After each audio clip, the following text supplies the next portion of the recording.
folks, and welcome to episode 24 of the WWE 2009 mod, TEW2013 Let's Play.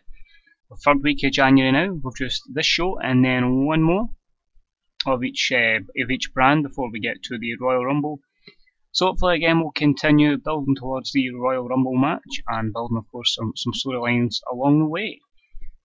8 segments here today, basically just building up what's to come on ECW, what the future holds for ECW, and of course we'll have Smackdown right after it. So we'll quickly jump into where it is. It is being held at, if I can remember, the Taco Bell Arena in the Northwest, which is in, I can't even remember where it is, Northwest, we'll quickly look. It is in Idaho. So yeah, we're just going to put it in there, just to change up a little bit with most other places, so I thought, yeah, let's have a show there. But just 8 segments here, just pushing on what we want for ECW, help get a little, some of the lower mid card, etc. over, and then we'll crack on with some Friday night Smackdown. Enjoy the show, guys. So, in about they had some solid in-ring action, but non-existent crowd heat. Fergal Devitt defeated Darren Young in 7:24 by pinfall with a brainbuster. This achieved a 36 D-. The announcing and the card commentary, both lifted the match.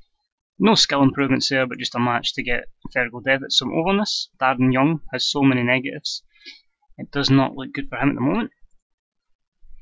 In an awful match that was completely devoid of heat, Leo Kruger defeated Tyler Rex in 5:08 by pinfall. This was a 12F+. Both guys are enhancement talents, but we do want to push Leo Kruger. The crowd were turned off by the jobbers. The match brought the crowd's mood down, and the announcing quality and the colour commentary did help this match. But a lot of negatives there, but it is to be expected with both guys pretty much the lowest of the low at the moment. Leo Kruger is improving his performance skills, and a lot of negatives there for both Kruger and Rex, but again, we can work on that. And about that had some solid in-ring action, but non-existent crowd heat. Wade Barrett defeated Yoshitatsu in 9:28 with the Wasteland. This achieved a 51 D+ rating, and will get Barrett a little bit more overness hopefully. No skill improvements there. The dirt sheet just has negatives, mostly for Yoshitatsu, who's obviously unhappy with he's making the job and stuff like that, but it is what it is, and Barrett is definitely a priority.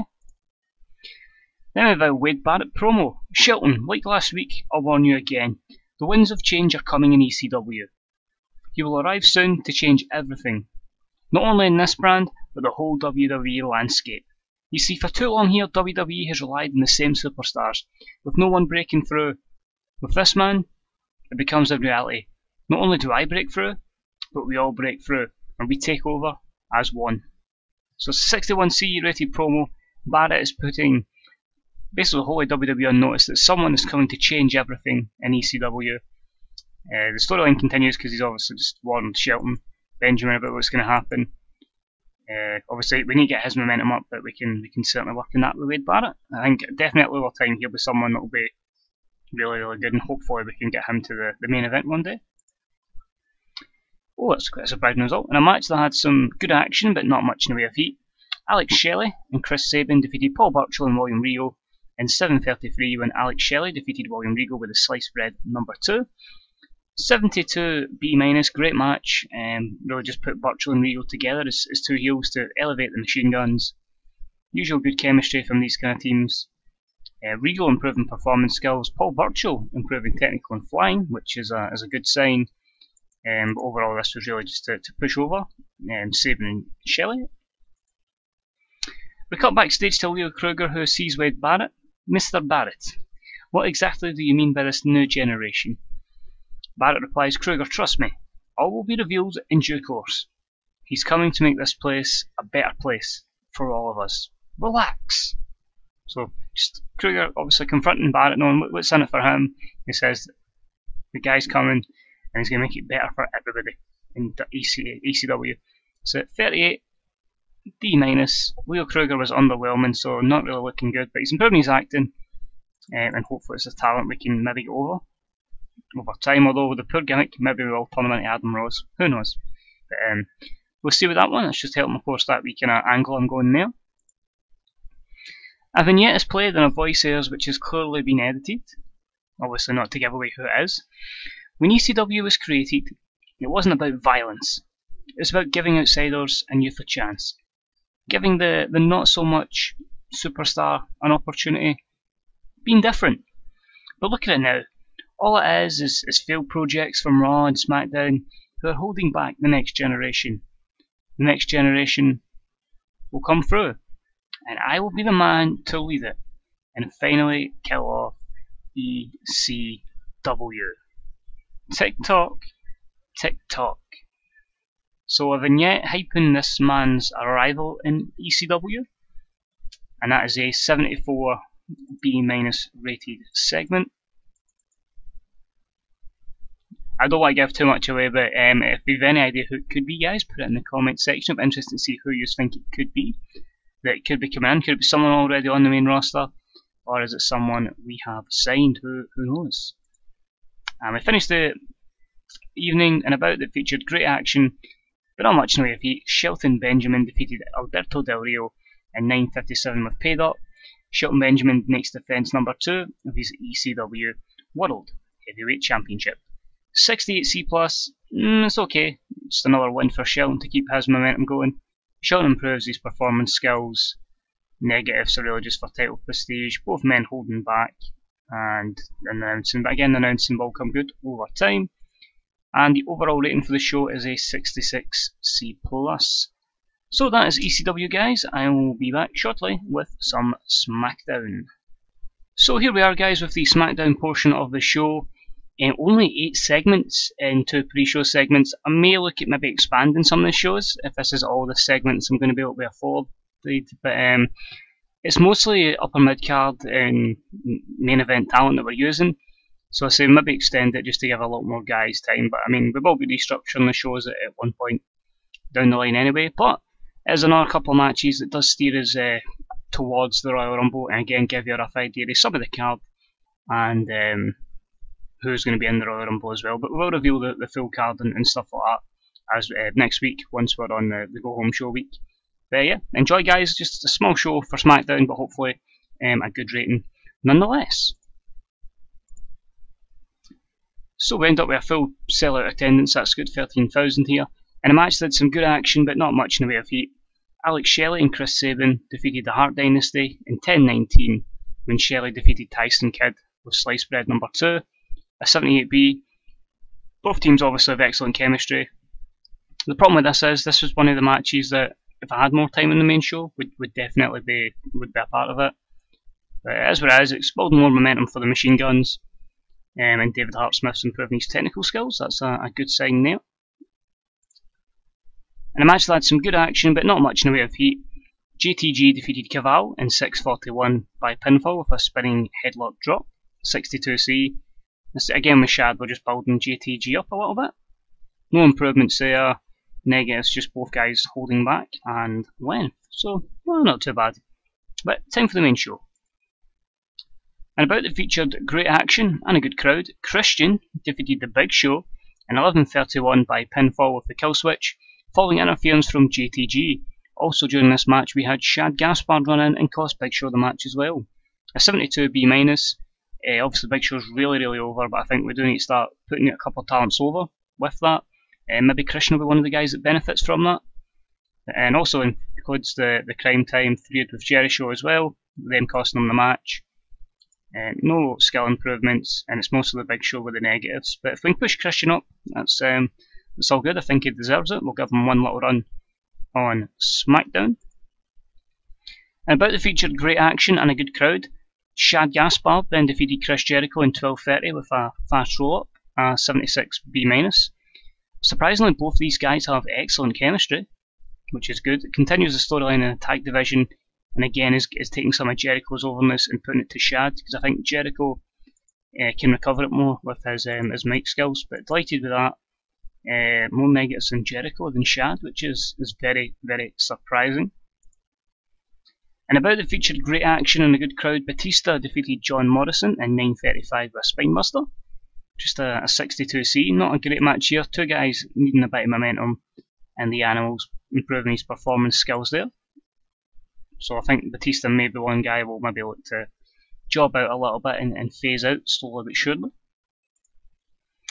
Next up we have CM Punk and Dolph Ziggler. They're being interviewed backstage about their match tonight.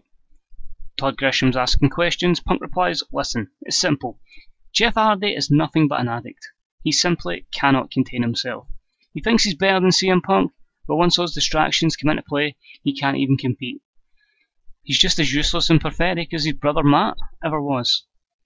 Ziggler interrupts and says, "And talking of pathetic, Mr. 619 Rey Mysterio, you honestly think you're better than the Perfect 10, Dolph Ziggler?